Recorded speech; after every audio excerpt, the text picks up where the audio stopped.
ओम नमो भगवते वासुदेवाय। श्रीमद् भागवत महापुराण द्वितीय स्कंद 7वां अध्याय भगवान के लीला अवतारों की कथा। ब्रह्मा जी कहते हैं, अनंत भगवान ने प्रलय के जल में डूबी हुई पृथ्वी का उद्धार करने के लिए समस्त यज्ञमय वराह शरीर ग्रहण किया था। आदि दैत्य हिरण्याक्ष जल के अंदर ही लड़ने के लिए उनके सामने आया। जैसे इंद्र ने अपने वज्र से पर्वतों के पंख काट डाले थे, वैसे ही वराह भगवान ने अपनी दाढ़ों से उसके टुकड़े टुकड़े कर दिए। फिर उन्हीं प्रभु ने रुचि नामक प्रजापति की पत्नी आकुति के गर्भ से सुयज्ञ के रूप में अवतार ग्रहण किया। उस अवतार में उन्होंने दक्षिणा नाम की पत्नी से स्वयं नाम के देवताओं को उत्पन्न किया और तीनों लोकों के बड़े बड़े संकट हर लिए। इसी से स्वयंभू मनु ने उन्हें हरि के नाम से पुकारा। हे नारद, कर्दम प्रजापति के घर देवहूति के गर्भ से 9 बहनों के साथ भगवान ने कपिल के रूप में अवतार ग्रहण किया। उन्होंने अपनी माता को उस आत्मज्ञान का उपदेश किया जिससे वे इसी जन्म में अपने हृदय के संपूर्ण मल, तीनों गुणों की आसक्ति का सारा कीचड़ धोकर कपिल भगवान के वास्तविक स्वरूप को प्राप्त हो गईं। महर्षि अत्रि भगवान को पुत्र रूप में प्राप्त करना चाहते थे। उन पर प्रसन्न होकर भगवान ने उनसे एक दिन कहा कि मैंने अपने आप को तुम्हें दे दिया। इसी से अवतार लेने पर भगवान का नाम दत्त अर्थात दत्तात्रेय पड़ा। उनके चरण कमलों के पराग से अपने शरीर को पवित्र करके राजा यदु और सहस्त्रार्जुन आदि ने योग की भोग और मोक्ष दोनों ही सिद्धियां प्राप्त की। हे नारद, सृष्टि के प्रारंभ में मैंने विविध लोकों को रचने की इच्छा से तपस्या की। मेरे उस अखंड तप से प्रसन्न होकर उन्होंने तप अर्थ वाले सन नाम से युक्त होकर सनक, सनंदन, सनातन और सनत कुमार के रूप में अवतार ग्रहण किया। इस अवतार में उन्होंने प्रलय के कारण पहले कल्प के भूले हुए आत्मज्ञान का ऋषियों के प्रति यथावत उपदेश किया, जिससे उन लोगों ने तत्काल परम तत्व का अपने हृदय में साक्षात्कार कर लिया। धर्म की पत्नी दक्ष कन्या मूर्ति के गर्भ से वे नर नारायण के रूप में प्रकट हुए। उनकी तपस्या का प्रभाव उन्हीं के जैसा है। इंद्र की भेजी हुई काम की सेना अप्सराएं उनके सामने जाते ही अपना स्वभाव खो बैठीं।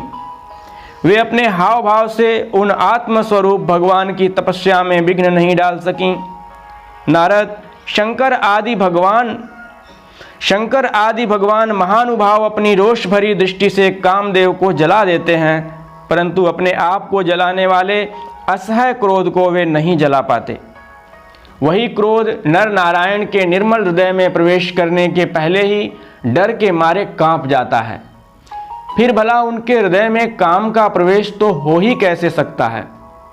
अपने पिता राजा उत्तानपाद के पास बैठे हुए 5 वर्ष के बालक ध्रुव को उनकी सौतेली माता सुरुचि ने अपने वचन बाणों से वेध दिया था। इतनी छोटी अवस्था होने पर भी वे उस ग्लानि से तपस्या करने के लिए वन में चले गए। उनकी प्रार्थना से प्रसन्न होकर भगवान प्रकट हुए और उन्होंने ध्रुव को ध्रुव पद का वरदान दिया। आज भी ध्रुव के ऊपर नीचे प्रदक्षिणा करते हुए दिव्य महर्षिगण उनकी स्तुति करते रहते हैं। कुमार्गगामी वेन का ऐश्वर्य और पौरुष ब्राह्मणों के अहंकार रूपी वज्र से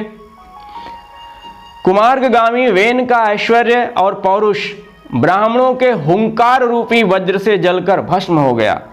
वह नरक में गिरने लगा। ऋषियों की प्रार्थना पर भगवान ने उसके शरीर मंथन से पृथु के रूप में अवतार धारण कर उसे नरकों से उबारा और इस प्रकार पुत्र शब्द को चरितार्थ किया। उसी अवतार में पृथ्वी को गाय बनाकर उन्होंने उससे जगत के लिए समस्त औषधियों का दोहन किया। राजा नाभि की पत्नी सुदेवी के गर्भ से भगवान ने ऋषभ देव के रूप में जन्म लिया। इस अवतार में समस्त आसक्तियों से रहित रहकर अपनी इंद्रियों और मन को अत्यंत शांत करके एवं अपने स्वरूप में स्थित होकर समदर्शी के रूप में उन्होंने जड़ों की भांति योगचर्या का आचरण किया। इस स्थिति को महर्षि लोग परमहंस पद अथवा अवधूत चर्या कहते हैं। इसके बाद स्वयं उन्हीं यज्ञ पुरुष ने मेरे यज्ञ में स्वर्ण के समान कांति वाले हयग्रीव के रूप में अवतार ग्रहण किया। भगवान का वह विग्रह वेदमय, यज्ञमय और सर्वदेवमय है। उन्हीं की नासिका से श्वास के रूप में वेदवाणी प्रकट हुई। चाक्षुष मनवंतर के अंत में भावी मनु सत्यव्रत ने मत्स्य रूप में भगवान को प्राप्त किया था। उस समय पृथ्वी रूप नौका के आश्रय होने के कारण वे ही समस्त जीवों के आश्रय बने। प्रलय के उस भयंकर जल में मेरे मुख से गिरे हुए वेदों को लेकर वे उसी में विहार करते रहे। जब मुख्य मुख्य देवता और दानव अमृत की प्राप्ति के लिए क्षीर सागर को मथ रहे थे, तब भगवान ने कच्छप के रूप में अपनी पीठ पर मंदराचल धारण किया। उस समय पर्वत के घूमने के कारण उसकी रगड़ से उनकी पीठ की खुजलाहट थोड़ी मिट गई, जिससे वे कुछ क्षणों तक सुख की नींद सो सके। देवताओं का महान भय मिटाने के लिए उन्होंने नृसिंह का रूप धारण किया। फड़कती हुई भौहों और तीखी दाढ़ों से उनका मुख बड़ा भयावना लगता था। हिरण्यकश्यपु उन्हें देखते ही हाथ में गदा लेकर उन पर टूट पड़ा। इस पर भगवान नृसिंह ने दूर से ही उसे पकड़कर अपनी जांघों पर डाल दिया और उसके छटपटाते रहने पर भी अपने नखों से उसका पेट फाड़ डाला। बड़े भारी सरोवर में महाबली ग्राह ने गजेंद्र का पैर पकड़ लिया। जब बहुत थक कर वह घबरा गया, तब उसने अपने शूण में कमल लेकर भगवान को पुकारा, हे आदि पुरुष, हे समस्त लोकों के स्वामी, हे श्रवण मात्र से कल्याण करने वाले। उसकी पुकार सुनकर अनंत शक्ति भगवान चक्रपाणि गरुड़ की पीठ पर चढ़कर वहां आए और अपने चक्र से उन्होंने ग्राह का मस्तक उखाड़ डाला। इस प्रकार कृपा परवश भगवान ने अपने शरणागत गजेंद्र की सूंड पकड़कर उस विपत्ति से उसका उद्धार किया। भगवान वामन अदिति के पुत्रों में सबसे छोटे थे, परंतु गुणों की दृष्टि से वे सबसे बड़े थे, क्योंकि यज्ञ पुरुष भगवान ने इस अवतार में बलि के संकल्प छोड़ते ही संपूर्ण लोकों को अपने चरणों से ही नाप लिया था। वामन बनकर उन्होंने 3 पग पृथ्वी के बहाने बलि से सारी पृथ्वी तो ले ली, परंतु इससे यह बात सिद्ध कर दी कि सन्मार्ग पर चलने वाले पुरुषों को याचना के सिवा और किसी उपाय से समर्थ पुरुष भी अपने स्थान से नहीं हटा सकते, ऐश्वर्य से च्युत नहीं कर सकते।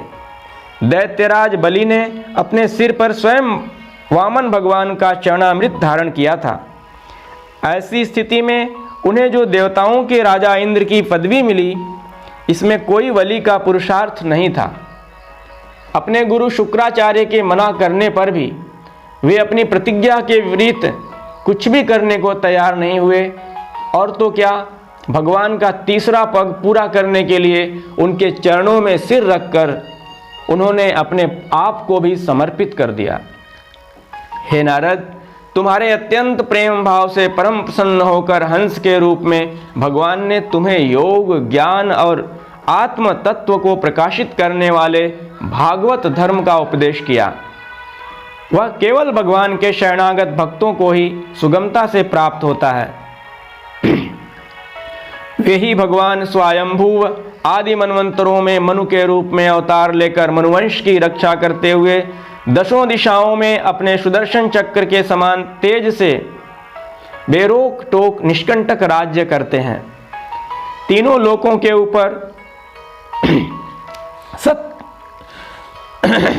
सत्यलोक तक उनके चरित्रों की कमनीय कीर्ति फैल जाती है, और उसी रूप में वे समय समय पर पृथ्वी के भारभूत दुष्ट राजाओं का दमन भी करते रहते हैं।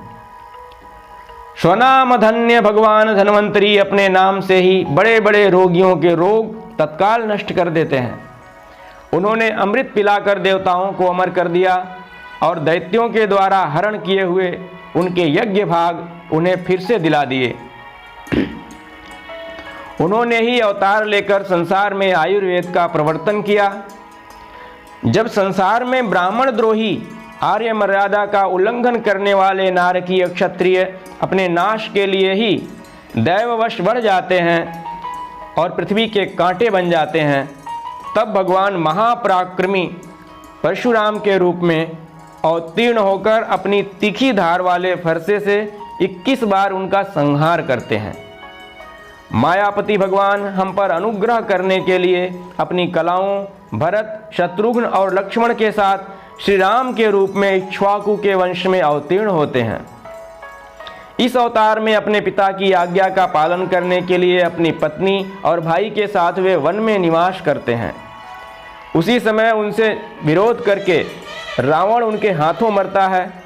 त्रिपुर विमान को जलाने के लिए उद्यत शंकर के समान जिस समय भगवान राम शत्रु की नगरी लंका को भस्म करने के लिए समुद्र तट पर पहुंचते हैं, उस समय सीता के वियोग के कारण बढ़ी हुई क्रोधाग्नि से उनकी आंखें इतनी लाल हो जाती हैं कि उनके दृष्टि से ही समुद्र के मगरमच्छ, सांप और ग्राह आदि जीव जलने लगते हैं और भय से थर थर कांपता हुआ समुद्र झटपट उन्हें मार्ग दे देता है। जब रावण की कठोर छाती से टकराकर इंद्र के वाहन ऐरावत के दांत चूर चूर होकर चारों ओर फैल गए थे, जिससे दिशाएं सफ़ेद हो गई थीं, तब दिग्विजयी रावण घमंड से फूलकर हंसने लगा था। वही रावण जब श्री रामचंद्र जी की पत्नी सीता जी को चुरा कर ले जाता है और लड़ाई के मैदान में उनसे लड़ने के लिए गर्वपूर्वक आता है, तब भगवान श्री राम के धनुष की टंकार से ही उसका वह घमंड प्राणों के साथ तत्क्षण विलीन हो जाता है। जिस समय झुंड के झुंड दैत्य पृथ्वी को रौंद डालेंगे, उस समय भार उतारने के लिए भगवान अपने सफ़ेद और काले केश से बलराम और श्री कृष्ण के रूप में कला अवतार ग्रहण करेंगे। वे अपनी महिमा को प्रकट करने वाले इतने अद्भुत चरित्र करेंगे कि संसार के मनुष्य उनकी लीलाओं का रहस्य बिल्कुल नहीं समझ सकेंगे। बचपन में ही पुतना के प्राण हर लेना, 3 महीने की अवस्था में पैर उछालकर बड़ा भारी छकड़ा उलट देना और घुटनों के बल चलते चलते आकाश को छूने वाले यमलार्जुन वृक्षों के बीच में जाकर उन्हें उखाड़ डालना, ये सब ऐसे कर्म हैं जिन्हें भगवान के सिवा और कोई नहीं कर सकता। जब कालिय नाग के विष से दूषित हुआ यमुना जल पीकर बछड़े और गोप बालक मर जाएंगे, तब वे अपनी सुधामयी कृपा दृष्टि की वर्षा से ही उन्हें जीवित कर देंगे और यमुना जल को शुद्ध करने के लिए वे उसमें विहार करेंगे तथा विष की शक्ति से जीभ लपलपाते हुए कालिय नाग को वहाँ से निकाल देंगे। उसी दिन रात को जब सब लोग वहीं यमुना तट पर सो जाएंगे और दावाग्नि से आसपास का मूंज का वन चारों ओर से जलने लगेगा, तब बलराम जी के साथ वे प्राण संकट में पड़े हुए ब्रजवासियों को उनकी आंखें बंद कराकर उस अग्नि से बचा लेंगे।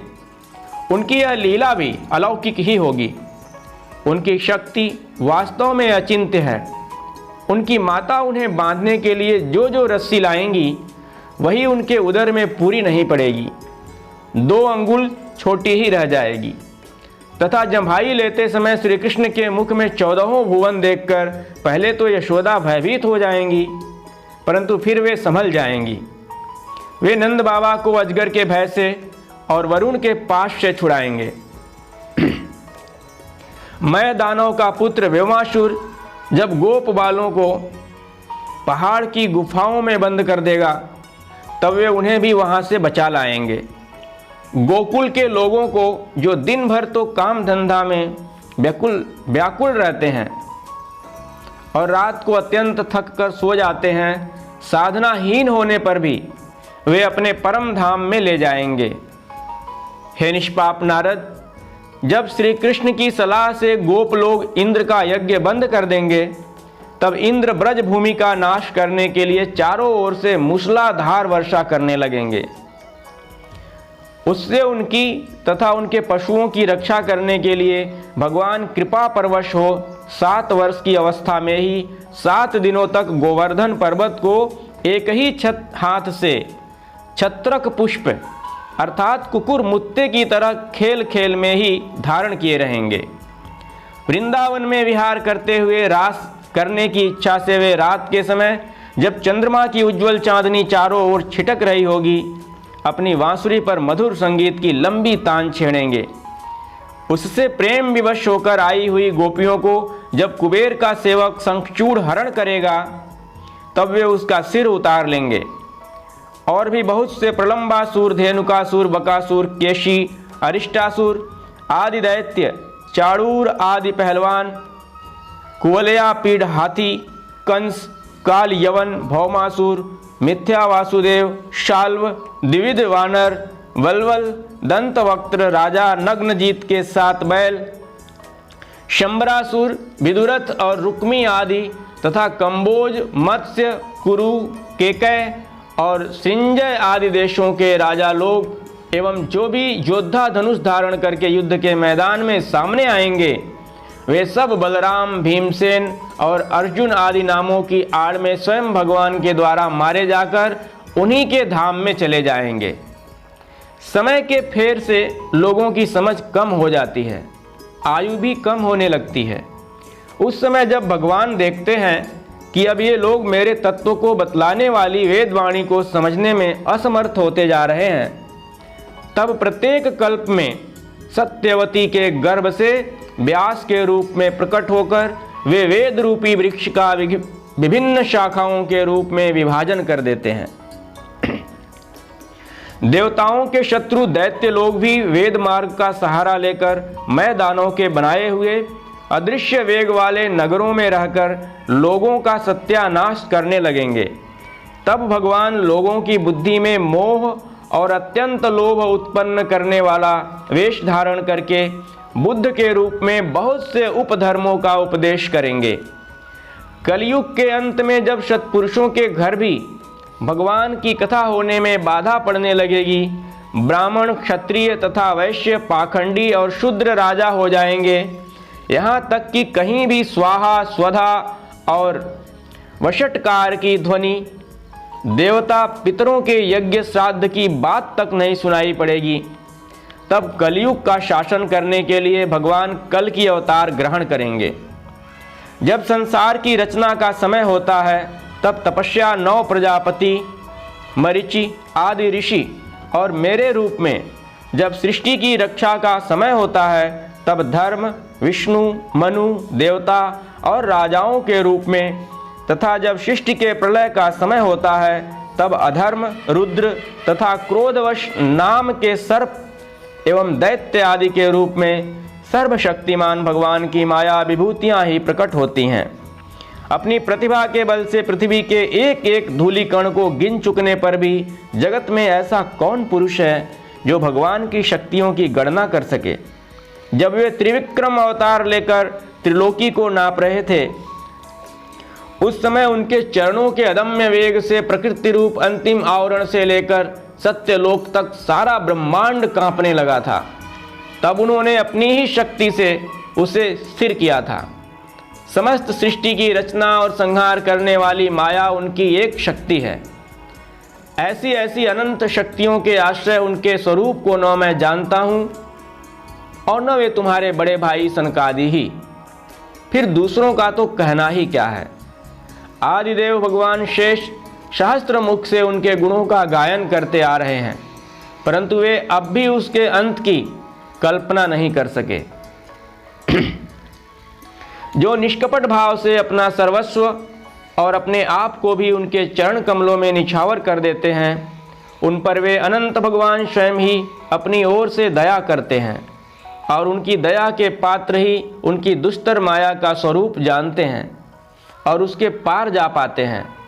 वास्तव में ऐसे पुरुष ही कुत्ते और सियारों के कलेवा रूप अपने और पुत्र आदि के शरीर में यह मैं हूँ और यह मेरा है ऐसा भाव नहीं करते। प्यारे नारद, परम पुरुष की उस योग माया को मैं जानता हूँ तथा तुम लोग भगवान शंकर, दैत्य कुलभूषण प्रहलाद, शतरूपा, मनुपुत्र प्रियव्रत आदि प्राचीन वर्ही, ऋभु और ध्रुव भी जानते हैं। इनके सिवा इक्ष्वाकु, पुरूरवा, मुचुकंद, जनक, गाधी, रघु, अम्बरीश, सगर, गय, ययाति आदि तथा मानधाता, अलर्क, शतधन्वा, अनु, रंतिदेव, भीष्म, बलि, अमूर्तरय, दिलीप, सौभरी, उत्तंक, शिवी, देवल, पिप्पलाद, सारस्वत, उद्धव, पराशर, भूरिसेन एवं विभीषण, हनुमान, सुखदेव, अर्जुन, आष्टीसेन, विदुर और शुतदेव आदि महात्मा भी जानते हैं। जिन्हें भगवान के प्रेमी भक्तों का सा स्वभाव बनाने की शिक्षा मिली है, वे स्त्री, शूद्र, हूढ़, भील और पाप के कारण पशु पक्षी आदि योनियों में रहने वाले भी भगवान की माया का रहस्य जान जाते हैं और इस संसार सागर से सदा के लिए पार हो जाते हैं। फिर जो लोग वैदिक सदाचार का पालन करते हैं, उनके संबंध में तो कहना ही क्या है। परमात्मा का वास्तविक स्वरूप एक रस, शांत, अभय एवं केवल ज्ञान स्वरूप है। न उसमें माया का अमल है और न तो उसके द्वारा रची हुई विषमताएं ही। वह सत्य और असत दोनों से परे है। किसी भी वैदिक या लौकिक शब्द की वहाँ तक पहुँच नहीं है। अनेक प्रकार के साधनों से संपन्न होने वाले कर्मों का फल भी वहाँ तक नहीं पहुँच सकता, और तो क्या स्वयं माया भी उसके सामने नहीं जा पाती, लजाकर भाग खड़ी होती है। परम पुरुष भगवान का वही परम पद है। महात्मा लोग उसी का शोक रहित अनंत आनंद स्वरूप ब्रह्म के रूप में साक्षात्कार करते हैं। संयमशील पुरुष उसी में अपने मन को समाहित करके स्थित हो जाते हैं। जैसे इंद्र स्वयं मेघ रूप से विद्यमान होने के कारण जल के लिए कुआं खोदने की कुदाल नहीं रखते, वैसे ही वे भेद दूर करने वाले ज्ञान साधनों को भी छोड़ देते हैं। समस्त कर्मों के फल भी भगवान ही देते हैं, क्योंकि मनुष्य अपने स्वभाव के अनुसार जो शुभ कर्म करता है वह सब उन्हीं की प्रेरणा से होता है। इस शरीर में रहने वाले पंचभूतों के अलग अलग हो जाने पर जब यह शरीर नष्ट हो जाता है, तब भी इसमें रहने वाला अजन्मा पुरुष आकाश के समान नष्ट नहीं होता। बेटा नारद, संकल्प रूप से विश्व की रचना करने वाले षड ऐश्वर्य संपन्न श्री हरि का मैंने तुम्हारे सामने संक्षेप से वर्णन किया। जो कुछ कार्य कारण अथवा भाव अभाव है, वह सब भगवान से भिन्न नहीं है। फिर भी भगवान तो इससे पृथक भी हैं ही। भगवान ने मुझे जो उपदेश किया था वह यही भागवत है। इसमें भगवान की विभूतियों का संक्षिप्त वर्णन है। तुम इसका विस्तार करो। जिस प्रकार सबके आश्रय और सर्वस्वरूप भगवान श्री हरि में लोगों की प्रेममयी भक्ति हो, ऐसा निश्चय करके इसका वर्णन करो। जो पुरुष भगवान की अचिंत्य शक्ति माया का वर्णन या दूसरे द्वारा किए हुए वर्णन का अनुमोदन करते हैं अथवा श्रद्धा के साथ नित्य श्रवण करते हैं, उनका चित्त माया से कभी मोहित नहीं होता। 8वां अध्याय, राजा परीक्षित के विविध प्रश्न। राजा परीक्षित ने कहा, भगवान, आप वेद वेत्ताओं में श्रेष्ठ हैं। मैं आपसे यह जानना चाहता हूँ कि जब ब्रह्मा जी ने निर्गुण भगवान के गुणों का वर्णन करने के लिए नारद जी को आदेश दिया, तब उन्होंने किन किन को किस रूप में उपदेश किया। एक तो अचिंत्य शक्तियों के आश्रय भगवान की कथाएं ही लोगों का परम मंगल करने वाली हैं। दूसरे देवर्षि नारद का सबको भगवत दर्शन कराने का स्वभाव है। अवश्य ही आप उनकी बातें मुझे सुनाइए। महाभाग्यवान सुखदेव जी, आप मुझे ऐसा उपदेश कीजिए कि मैं अपने आसक्ति रहित मन को सर्वात्मा भगवान श्री कृष्ण में तन्मय करके अपना शरीर छोड़ सकूं। जो लोग उनकी लीलाओं का श्रद्धा के साथ नित्य श्रवण और कथन करते हैं, उनके हृदय में थोड़े ही समय में भगवान प्रकट हो जाते हैं। श्री कृष्ण कान के छिद्रों के द्वारा अपने भक्तों के भावमय हृदय कमल पर जाकर बैठ जाते हैं और जैसे शरद ऋतु का जल गंदलापन मिटा देती है, शरद ऋतु जल का गंदलापन मिटा देती है, वैसे ही वे भक्तों के मनोमल का नाश कर देते हैं। जिसका हृदय शुद्ध हो जाता है वह श्री कृष्ण के चरण कमलों को एक क्षण के लिए भी नहीं छोड़ता। जैसे मार्ग के समस्त क्लेशों से छुटकर घर आया हुआ पथिक अपने घर को नहीं छोड़ता। भगवान जीव का पंचभूतों के साथ कोई संबंध नहीं है, फिर भी इसका शरीर पंचभूतों से ही बनता है। तो क्या स्वभाव से ही ऐसा होता है अथवा किसी कारणवश आप इस बात का मर्म पूर्ण रीति से जानते हैं? आपने बतलाया कि भगवान की नाभि से वह कमल प्रकट हुआ जिसमें लोकों की रचना हुई। यह जीव अपने सीमित अवयवों से जैसे परिच्छिन्न है, वैसे ही आपने परमात्मा को भी सीमित अवयवों से परिच्छिन्न सा वर्णन किया। यह क्या बात है? जिनकी कृपा से सर्वभूत में ब्रह्मा जी प्राणियों की सृष्टि करते हैं, जिनके नाभि कमल से पैदा होने पर भी जिनकी कृपा से ही ये उनके रूप का दर्शन कर सके थे, वे संसार की स्थिति, उत्पत्ति और प्रलय के हेतु सर्वांतर्यामी और माया के स्वामी परम पुरुष परमात्मा अपनी माया का त्याग करके किसमें किस रूप से शयन करते हैं। पहले आपने बतलाया था कि विराट पुरुष के अंगों से लोक और लोकपालों की रचना हुई, और फिर यह भी बतलाया कि लोक और लोकपालों के रूप में उसके अंगों की कल्पना हुई। इन दोनों बातों का तात्पर्य क्या है? महाकल्प और उनके अंतर्गत अवान्तर कल्प कितने हैं? भूत, भविष्यत और वर्तमान काल का अनुमान किस प्रकार किया जाता है? क्या स्थूल देहाभिमानी जीवों की आयु भी बंधी हुई है? ब्राह्मण श्रेष्ठ, काल की सूक्ष्म गति त्रुटि आदि और स्थूल गति वर्ष आदि किस प्रकार से जानी जाती है? विविध कर्मों से जीवों की कितनी और कैसी गतियां होती हैं? देव, मनुष्य आदि योनियां सत्व, रज, तम इन तीन गुणों के फलस्वरूप ही प्राप्त होती हैं। उनको चाहने वाले जीवों में से कौन कौन किस किस योनि को प्राप्त करने के लिए किस किस प्रकार से कौन कौन कर्म स्वीकार करते हैं? पृथ्वी, पाताल, दिशा, आकाश, ग्रह, नक्षत्र, पर्वत, नदी, समुद्र, द्वीप और उनमें रहने वाले जीवों की उत्पत्ति कैसे होती है? ब्रह्मांड का परिमाण भीतर और बाहर दोनों प्रकार से बतलाइए। साथ ही महापुरुषों के चरित्र, वर्णाश्रम के भेद और उनके धर्म का निरूपण कीजिए। युगों के भेद, उनके परिमाण और उनके अलग अलग धर्म तथा भगवान के विभिन्न अवतारों के परम आश्चर्यमय चरित्र भी बतलाइए। मनुष्यों के साधारण और विशेष धर्म कौन कौन से हैं? विभिन्न व्यवसाय वाले लोगों के, राजर्षियों के और विपत्ति में पड़े हुए लोगों के धर्म का भी उपदेश कीजिए। तत्वों की संख्या कितनी है? उनके स्वरूप और लक्षण क्या हैं? भगवान की आराधना की और अध्यात्म योग की विधि क्या है? योगेश्वरों को क्या क्या ऐश्वर्य प्राप्त होते हैं तथा अंत में उन्हें कौन सी गति मिलती है? योगियों का लिंग शरीर किस प्रकार भंग होता है? वेद, उपवेद, धर्मशास्त्र, इतिहास और पुराणों का स्वरूप एवं तात्पर्य क्या है?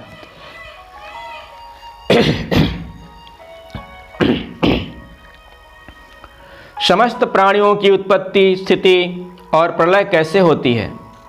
बावली, कुआं खुदवाना आदि स्मार्त यज्ञ, यागादि वैदिक एवं काम्य कर्मों की तथा अर्थ, धर्म, काम के साधनों की विधि क्या है? प्रलय के समय जो जीव प्रकृति में लीन रहते हैं उनकी उत्पत्ति कैसे होती है? पाखंड की उत्पत्ति कैसे होती है? आत्मा के बंध मोक्ष का स्वरूप क्या है और वह अपने स्वरूप में किस प्रकार स्थित होता है? भगवान तो परम स्वतंत्र हैं, वे अपनी माया से किस प्रकार क्रीड़ा करते हैं और उसे छोड़कर साक्षी समान उदासीन कैसे हो जाते हैं? भगवान, मैं यह सब आपसे पूछ रहा हूँ, मैं आपकी शरण में हूँ। महामुने, आप कृपा करके क्रमशः इनका सात्विक निरूपण कीजिए। इस विषय में आप स्वयंभू ब्रह्मा के समान परम प्रमाण हैं। दूसरे लोग तो अपनी पूर्व परंपरा से सुनी सुनाई बातों का ही अनुष्ठान करते हैं। ब्राह्मण, आप मेरी भूख प्यास की चिंता न करें। मेरे प्राण कुपित ब्राह्मण के शाप के अतिरिक्त और किसी कारण से निकल नहीं सकते, क्योंकि मैं आपके मुखारबिंद से निकलने वाली भगवान की अमृतमयी लीला कथा का पान कर रहा हूँ। सूत जी कहते हैं, शौनक आदि ऋषियों, जब राजा परीक्षित ने संतों की सभा में भगवान की लीला कथा सुनाने के लिए इस प्रकार प्रार्थना की, तब श्री सुखदेव जी को बड़ी प्रसन्नता हुई। उन्होंने उन्हें वही देवतुल्य, वही वेद तुल्य श्रीमद् भागवत महापुराण सुनाया जो ब्रह्म कल्प के आरंभ में स्वयं भगवान ने ब्रह्मा जी को सुनाया था। पांडुवंश शिरोमणि परीक्षित ने उनसे जो जो प्रश्न किए थे वे उन सब का उत्तर क्रमशः देने लगे। 9वां अध्याय, ब्रह्मा जी का भगवत धाम दर्शन और भगवान के द्वारा उन्हें चतुश्लोकी भागवत का उपदेश। श्री सुखदेव जी ने कहा, परीक्षित, जैसे स्वप्न में देखे जाने वाले पदार्थों के साथ उसे देखने वाले का कोई संबंध नहीं होता, वैसे ही देह आदि से अतीत अनुभव स्वरूप आत्मा का माया के बिना दृश्य पदार्थों के साथ कोई संबंध नहीं हो सकता। विविध रूप वाली माया के कारण वह विविध रूप वाला प्रतीत होता है, और जब उसके गुणों में रम जाता है तब यह मैं हूँ, यह मेरा है, इस प्रकार मानने लगता है। किंतु जब यह गुणों को क्षुब्ध करने वाले काल और मोह उत्पन्न करने वाली माया इन दोनों से परे अपने अनंत स्वरूप में मोह रहित होकर रमण करने लगता है, आत्मा राम हो जाता है, तब यह मैं मेरा का भाव छोड़कर पूर्ण उदासीन गुणातीत हो जाता है। ब्रह्मा जी की निष्कपट तपस्या से प्रसन्न होकर भगवान ने उन्हें अपने रूप का दर्शन कराया और आत्म तत्व के ज्ञान के लिए उन्हें परम सत्य परमार्थ वस्तु का उपदेश किया। वही बात मैं तुम्हें सुनाता हूँ। तीनों लोकों के परम गुरु आदिदेव ब्रह्मा जी अपने जन्म स्थान कमल पर बैठकर सृष्टि करने की इच्छा से विचार करने लगे, परंतु जिस ज्ञान दृष्टि से सृष्टि का निर्माण हो सकता था और जो सृष्टि व्यापार के लिए वांछनीय है, वह दृष्टि उन्हें प्राप्त नहीं हुई। एक दिन वे यही चिंता कर रहे थे कि प्रलय के समुद्र में उन्होंने व्यंजनों के 16वें एवं 21वें अक्षर तो तथा प को तप तप तप करो इस प्रकार 2 बार सुना। परीक्षित, महात्मा लोग इस तप को ही त्यागियों का धन मानते हैं। यह सुनकर ब्रह्मा जी ने वक्ता को देखने की इच्छा से चारों ओर देखा, परंतु वहां दूसरा कोई दिखाई न पड़ा। वे अपने कमल पर बैठ गए और मुझे तप करने की प्रत्यक्ष आज्ञा मिली है ऐसा निश्चय कर और उसी में अपना हित समझकर उन्होंने अपने मन को तपस्या में लगा दिया। ब्रह्मा जी तपस्वियों में सबसे बड़े तपस्वी हैं, उनका ज्ञान अमोघ है। उन्होंने उस समय 1 सहस्त्र दिव्य वर्ष पर्यंत एकाग्र चित्त से अपने प्राण, मन, कर्म इंद्रिय और ज्ञान इंद्रियों को वश में करके ऐसी तपस्या की जिससे वे समस्त लोकों को प्रकाशित करने में समर्थ हो सके। उनकी तपस्या से प्रसन्न होकर भगवान ने उन्हें अपना वह लोक दिखाया जो सबसे श्रेष्ठ है और जिससे परे कोई दूसरा लोक नहीं है। उस लोक में किसी भी प्रकार के क्लेश, मोह और भय नहीं है। जिन्हें कभी एक बार भी उसके दर्शन का सौभाग्य प्राप्त हुआ है, वे देवता बार बार उसकी स्तुति करते रहते हैं। वहाँ रजोगुण, तमोगुण और इनसे मिला हुआ सत्वगुण भी नहीं है। वहाँ न काल की दाल गलती है और न माया ही कदम रख सकती है। फिर माया के बाल बच्चे तो जा ही कैसे सकते हैं। वहाँ भगवान के वे पार्षद निवास करते हैं जिनका पूजन देवता और दैत्य दोनों ही करते हैं। उनका उज्ज्वल आभा से युक्त श्याम शरीर, शतदल कमल के समान कोमल नेत्र और पीले रंग के वस्त्र से शोभायमान है। अंग अंग से राशि राशि सौंदर्य बिखरता रहता है। वे कोमलता की मूर्ति हैं। सभी के 4-4 भुजाएं हैं। वे स्वयं तो अत्यंत तेजस्वी हैं ही, मणिजटित स्वर्ण के प्रभामय आभूषण भी धारण किए रहते हैं। उनकी छवि मूंगे, वैदुर्य मणि और कमल के उज्ज्वल तंतु के समान है। उनके कानों में कुंडल, मस्तक पर मुकुट और कंठ में मालाएं शोभायमान हैं। जिस प्रकार आकाश बिजली सहित बादलों से शोभायमान होता है, वैसे ही वह लोक मनोहर कामनियों की कांति से युक्त महात्माओं के दिव्य तेजोमय विमानों से स्थान स्थान पर सुशोभित होता रहता है। उस वैकुंठ लोक में लक्ष्मी जी सुंदर रूप धारण करके अपनी विविध विभूतियों के द्वारा भगवान के चरण कमलों की अनेकों प्रकार से सेवा करती रहती हैं।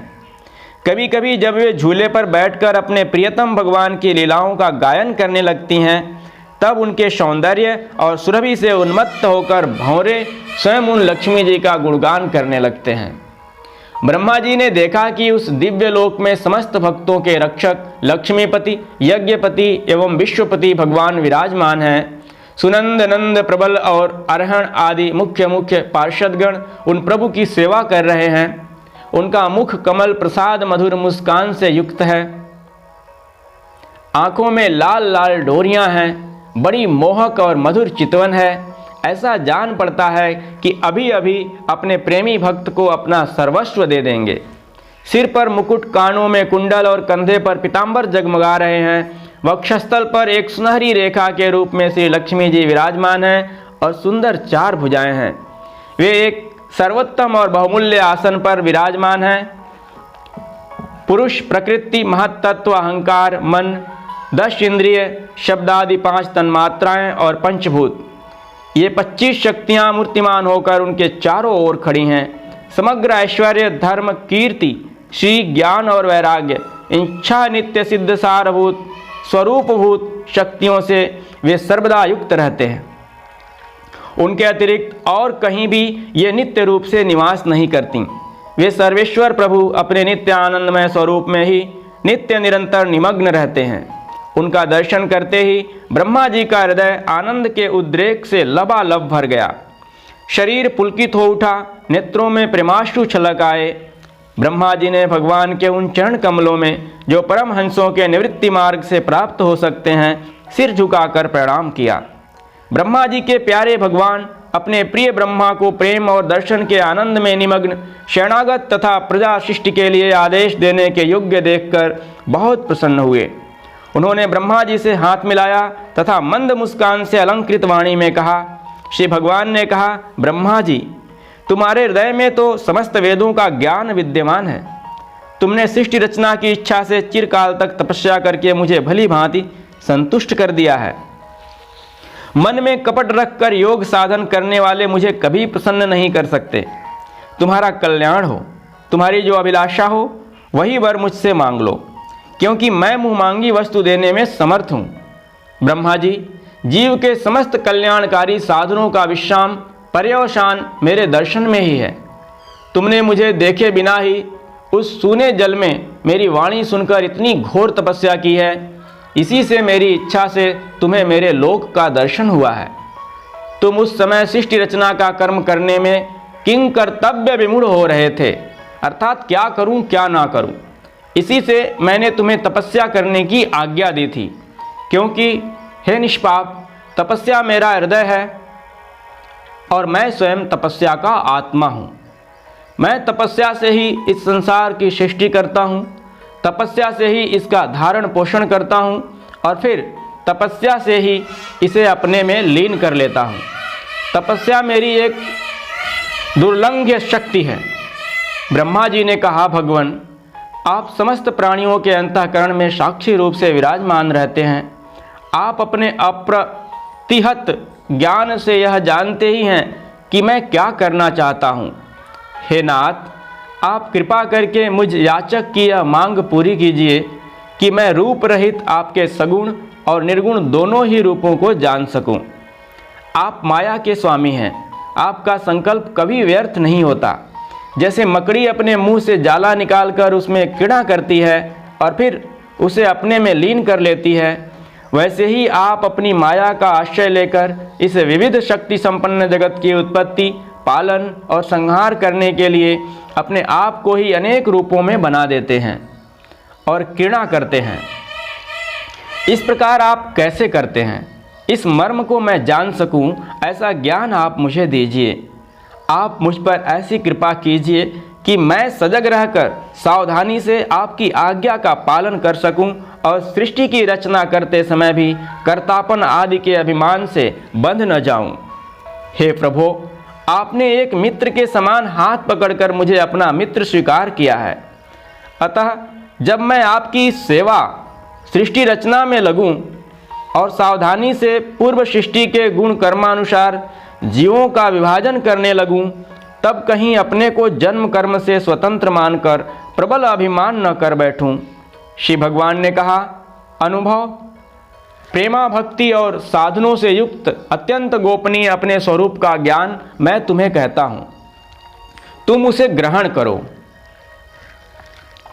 मेरा जितना विस्तार है, मेरा जो लक्षण है, मेरे जितने और जैसे रूप गुण और लीलाएं हैं, मेरी कृपा से तुम उनका तत्व ठीक ठीक वैसा ही अनुभव करो। सृष्टि के पूर्व केवल मैं ही मैं था, मेरे अतिरिक्त न स्थूल था न सूक्ष्म और न तो दोनों का कारण अज्ञान। जहाँ यह सृष्टि नहीं है वहाँ मैं ही मैं हूँ, और इस सृष्टि के रूप में जो कुछ प्रतीत हो रहा है वह भी मैं ही हूँ, और जो कुछ बच रहेगा वह भी मैं ही हूँ।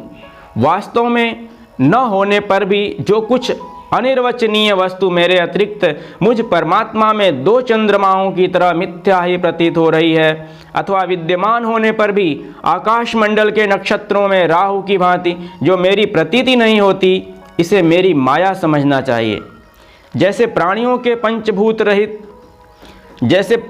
पंचभूत रचित छोटे बड़े शरीरों में आकाश आदि पंच महाभूत उन शरीरों के कार्य रूप से निर्मित होने के कारण प्रवेश करते भी हैं और पहले से ही उन स्थानों और रूपों में कारण रूप से विद्यमान रहने के कारण प्रवेश नहीं भी करते, वैसे ही उन प्राणियों के शरीर की दृष्टि से मैं उनके आत्मा के रूप में प्रवेश किए हुए हूँ, और आत्मदृष्टि से अपने अतिरिक्त और कोई वस्तु न होने के कारण उनमें प्रविष्ट नहीं भी हूँ। यह ब्रह्म नहीं, यह ब्रह्म नहीं, इस प्रकार निषेध की पद्धति से और यह ब्रह्म है, यह ब्रह्म है, इस अन्वय की पद्धति से यह सिद्ध होता है कि सर्वातीत एवं सर्वस्वरूप भगवान ही सर्वदा और सर्वत्र स्थित हैं। वही वास्तविक तत्व हैं। जो आत्मा अथवा परमात्मा का तत्व जानना चाहते हैं, उन्हें केवल इतना ही जानने की आवश्यकता है। ब्रह्मा जी, तुम अविचल समाधि के द्वारा मेरे इस सिद्धांत में पूर्ण निष्ठा कर लो, इससे तुम्हें कल्प कल्प में विविध प्रकार की सृष्टि रचना करते रहने पर भी कभी मोह नहीं होगा। श्री सुखदेव जी कहते हैं, लोक पितामह ब्रह्मा जी को इस प्रकार उपदेश देकर अजन्मा भगवान ने उनके देखते ही देखते अपने उस रूप को छिपा लिया। जब सर्वभूत स्वरूप ब्रह्मा जी ने देखा कि भगवान ने अपने इंद्रिय गोचर स्वरूप को हमारे नेत्रों के सामने से हटा लिया, तब उन्होंने अंजलि बांधकर उन्हें प्रणाम किया और पहले कल्प में जैसी सृष्टि थी उसी रूप में इस विश्व की रचना की। एक बार धर्मपति प्रजापति ब्रह्मा जी ने सारी जनता का कल्याण हो अपने इस स्वार्थ की पूर्ति के लिए विधिपूर्वक यम नियमों को धारण किया। उस समय उनके पुत्रों में सबसे अधिक प्रिय परम भक्त देवर्षि नारद जी ने मायापति भगवान की ही माया का तत्व जानने की इच्छा से बड़े संयम, विनय और सौम्यता से अनुगत होकर उनकी सेवा की, और उन्होंने सेवा से ब्रह्मा जी को बहुत ही संतुष्ट कर लिया। हे परीक्षित, जब देवर्षि नारद जी ने देखा कि मेरे लोक पितामह पिताजी मुझ पर प्रसन्न हैं, तब उन्होंने उनसे यही प्रश्न किया जो तुम मुझसे कर रहे हो। उनके प्रश्न से ब्रह्मा जी और भी प्रसन्न हुए। फिर उन्होंने यह 10 लक्षण वाला भागवत पुराण अपने पुत्र नारद को सुनाया, जिसका स्वयं भगवान ने उन्हें उपदेश किया था।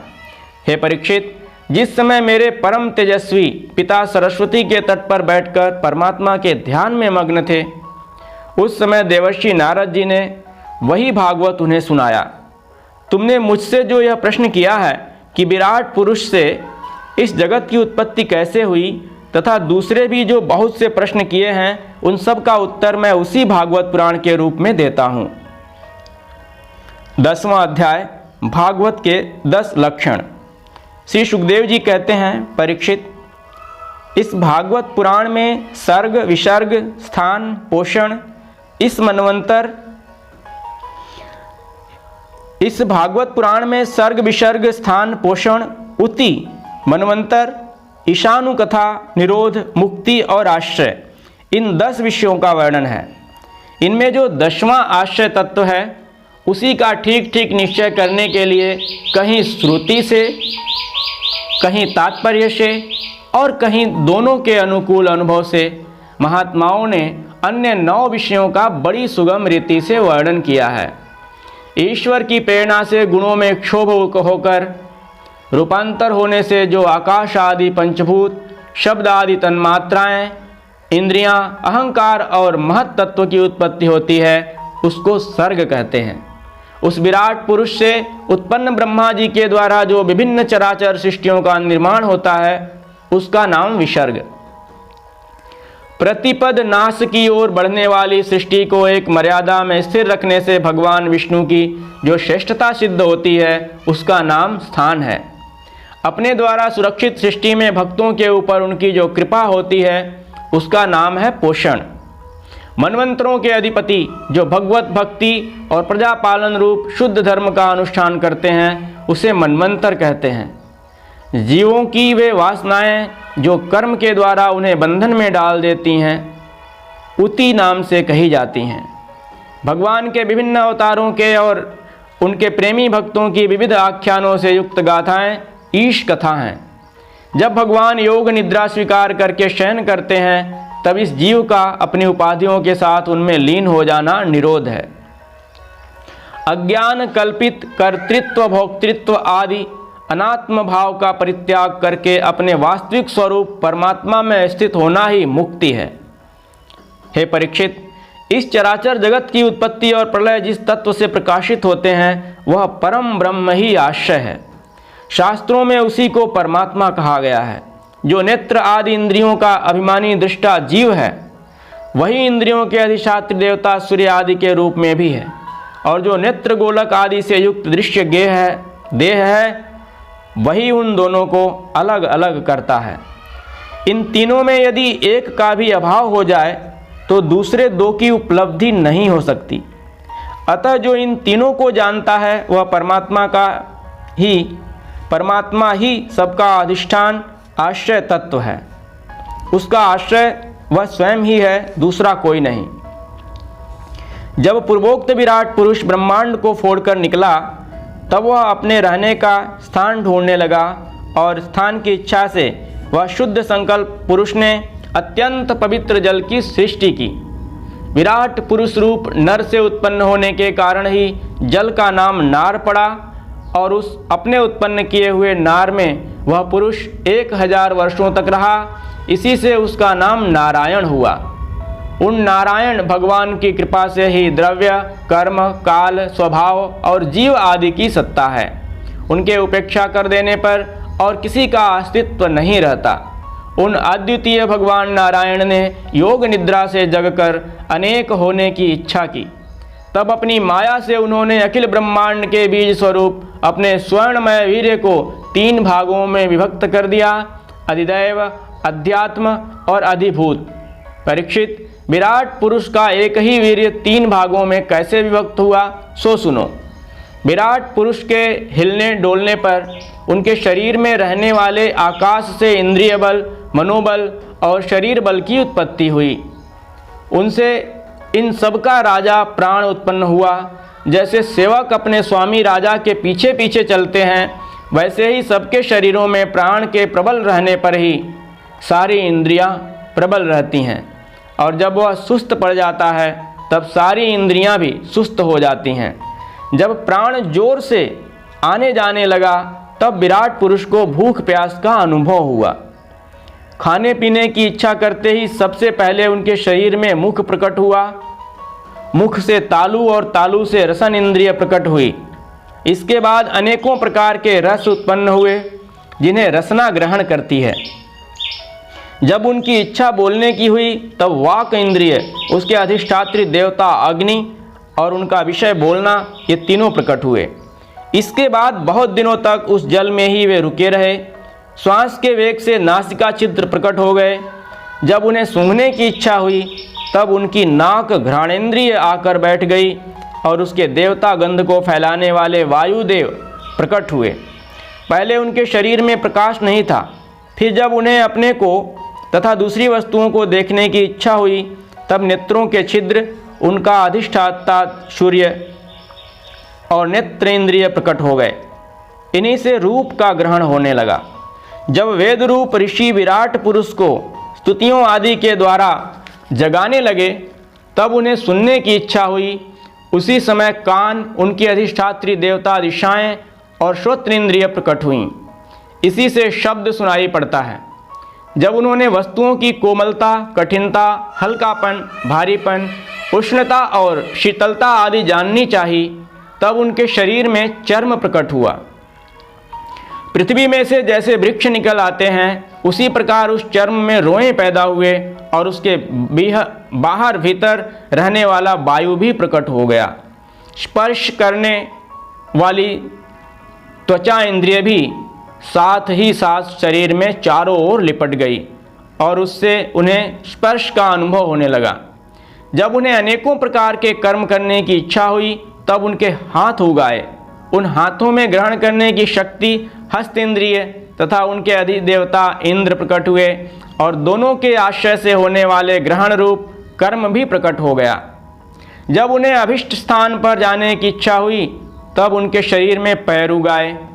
चरणों के साथ ही चरण इंद्रिय के अधिष्ठाता रूप में वहाँ स्वयं यज्ञ पुरुष भगवान विष्णु स्थित हो गए और उन्हीं में चलना रूप कर्म प्रकट हुआ। मनुष्य इसी चरण इंद्रिय से चलकर यज्ञ सामग्री एकत्र करते हैं। संतान, रति और स्वर्ग भोग की कामना होने पर विराट पुरुष के शरीर में लिंग की उत्पत्ति हुई। उसमें उपस्थेंद्रिय और प्रजापति देवता तथा इन दोनों के आश्रय रहने वाले काम सुख का आविर्भाव हुआ। जब उन्हें मल त्याग की इच्छा हुई, तब गुदा द्वार प्रकट हुआ। तत्पश्चात उसमें वायु इंद्रिय और मित्र देवता उत्पन्न हुए। इन्हीं दोनों के द्वारा मल त्याग की क्रिया संपन्न होती है। अपान मार्ग द्वारा एक शरीर से दूसरे शरीर में जाने की इच्छा होने पर नाभि द्वार प्रकट हुआ। उससे अपान और मृत्यु देवता प्रकट हुए। इन दोनों के आश्रय से ही प्राण और अपान का विशोह यानी मृत्यु होती है। जब विराट पुरुष को अन्न जल ग्रहण करने की इच्छा हुई, तब कोख, आंतें और नाड़ियाँ उत्पन्न हुईं। साथ ही कुक्षी के देवता समुद्र, नाड़ियों के देवता नदियाँ एवं तुष्टि और पुष्टि, ये दोनों उनके आश्रित हो विषय उत्पन्न हुए। जब उन्होंने अपनी माया पर विचार करना चाहा, तब हृदय की उत्पत्ति हुई। उससे मन रूप इंद्रिय और मन से उसका देवता चंद्रमा तथा विषय कामना और संकल्प प्रकट हुए। विराट पुरुष के शरीर में पृथ्वी, जल और तेज से 7 धातुएं प्रकट हुईं। त्वचा, चर्म, मांस, रुधिर, मेद, मज्जा और अस्थि। इस प्रकार आकाश, जल और वायु से प्राणों की उत्पत्ति हुई। श्रोत्रादि सब इंद्रियां शब्दादि विषयों को ग्रहण करने वाली हैं। वे विषय अहंकार से उत्पन्न हुए हैं। मन सब विकारों का उत्पत्ति स्थान है और बुद्धि समस्त पदार्थों का बोध कराने वाली है। मैंने भगवान के इस स्थूल रूप का वर्णन तुम्हें सुनाया है। यह बाहर की ओर से पृथ्वी, जल, तेज, वायु, आकाश, अहंकार, महत तत्व और प्रकृति, इन 8 आवरणों से घिरा हुआ है। इससे परे भगवान का अत्यंत सूक्ष्म रूप है। वह अव्यक्त, निर्विशेष, आदि, मध्य और अंत से रहित एवं नित्य है। वाणी और मन की वहाँ तक पहुँच नहीं है। मैंने तुम्हें भगवान के स्थूल और सूक्ष्म व्यक्त और अव्यक्त जिन 2 रूपों का वर्णन सुनाया है, ये दोनों ही भगवान की माया के द्वारा रचित हैं। इसलिए विद्वान पुरुष इन दोनों को ही स्वीकार नहीं करते। वास्तव में भगवान निष्क्रिय हैं। अपनी शक्ति से ही वे सक्रिय बनते हैं। फिर तो वे ब्रह्मा का या विराट रूप धारण करके वाच्य और वाचक शब्द और उसके अर्थ के रूप में प्रकट होते हैं और अनेकों नाम, रूप तथा क्रियाएं स्वीकार करते हैं। हे परीक्षित, प्रजापति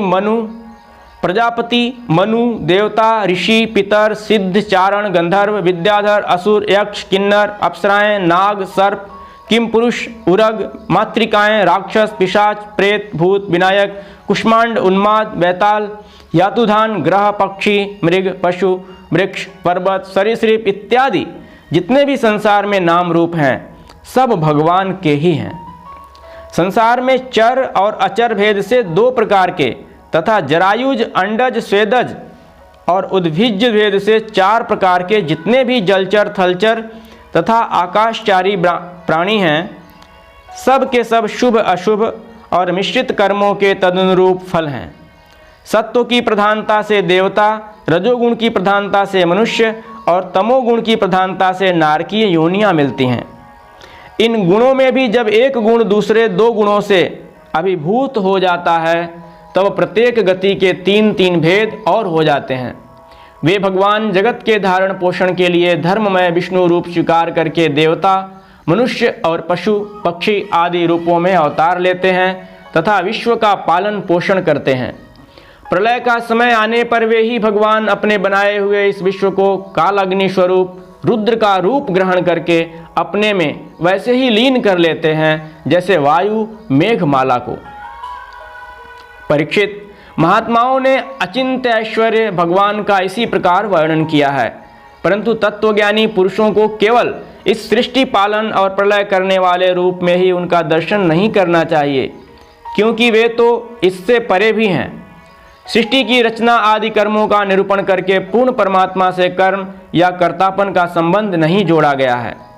वह तो माया से आरोपित होने के कारण कर्तृत्व का निषेध करने के लिए ही है। यह मैंने ब्रह्मा जी के महाकल्प का अवान्तर कल्पों के साथ वर्णन किया है। सब कल्पों में सृष्टि क्रम एक सा ही है। अंतर है तो केवल इतना ही कि महाकल्प के प्रारंभ में प्रकृति से क्रमशः महत्व आदि उत्पत्ति होती है और कल्पों के प्रारंभ में प्राकृत सृष्टि को ज्यों की त्यों रहती ही है, और कल्पों के प्रारंभ में प्राकृत सृष्टि तो ज्यों की त्यों ही रहती है। चराचर प्राणियों की वैकृत सृष्टि नवीन रूप से होती है। परीक्षित, काल का परिमाण, कल्प और उसके अंतर्गत मनवंतरों का वर्णन आगे चलकर करेंगे। अब तुम पाद्म कल्प का वर्णन सावधान होकर सुनो।